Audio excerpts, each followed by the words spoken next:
Releasing day തന്നെ pet detective കാണാനാണേ പോകുന്നത്. ഇപ്രാവശ്യം കൃപയിലാണ് കേട്ടോ. ഞങ്ങളുടെ കൂട്ടത്തിൽ സുജിന്റെ ഫ്രണ്ട്സും അവരുടെ ഫാമിലിയും ഉണ്ടായിരുന്നു കേട്ടോ. ശരിക്കും പറഞ്ഞാൽ ഷറഫുദ്ദീന്റെ CID മൂസ എന്ന് വേണമെങ്കിൽ ഒറ്റ വാക്കിനും പടത്തിന് അങ്ങ് പറയാം. അനുപമ പരമേശ്വരനാണ് കേട്ടോ നായിക.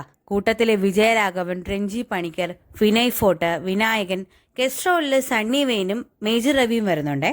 ശരിക്കും ഫസ്റ്റ് ഹാഫ് കുറച്ച് ലാഗില്ലേന്ന് എനിക്കൊരു ഡൗട്ട് ഉണ്ടായിരുന്നെങ്കിലും നമ്മുടെ വിനയ് ഫോർട്ടിന്റെയും ഷറഫുദ്ദീന്റെയും കോംബോ വരുമ്പോൾ തിയേറ്റർ അങ്ങ് ഇളക്കി മറിക്കും കേട്ടോ. സെക്കൻഡ് ഹാഫിലേക്ക് മൂവി കയറുമ്പോൾ നല്ലൊരു ഫ്ലോയിലേക്കാണ് കേട്ടോ പോകുന്നത്. പിന്നെ ക്ലൈമാക്സ് സീനിൽ വണ്ടർലേ വെച്ച് കുറച്ച് സീനുണ്ട് കേട്ടോ. അത് ശരിക്കും നമ്മുടെ പണ്ടത്തെ ദിലീപ് മൂവി വെട്ടത്തിലെ ക്ലൈമാക്സ് ഓർമ്മ വരും കേട്ടോ.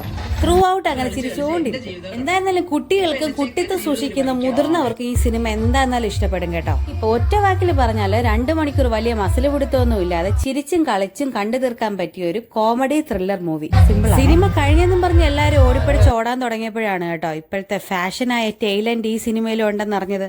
പിന്നെ കുറച്ച് ആൾക്കാരൊക്കെ നിന്നായിരുന്നു കേട്ടോ ടൈലന്റ് കഴിഞ്ഞിറങ്ങിയപ്പോ രാത്രിയായ കേട്ടോ. പിന്നെ വിശപ്പിന്റെ വെളി വരുമെന്ന് പറയണ്ടല്ലോ. നേരെ ഈസ്റ്റ് ഫോർട്ടുള്ള അന്നപൂർണയിൽ ചെന്ന് നല്ല ചൂട് മസാല ദോശയും ചില്ലി പൊറോട്ടയായിട്ട് ഒരു പിടി പിടിച്ച്. അപ്പൊ ദീപാവലിക്ക് ഫാമിലി ആയിട്ട് പോയി കണ്ട് എൻജോയ് ചെയ്യാൻ പറ്റിയൊരു മൂവിയാണേ പെറ്റ് ഡിറ്റക്റ്റീവ്. എന്തായാലും പുതിയ വീഡിയോയിൽ കാണാം. ബൈ.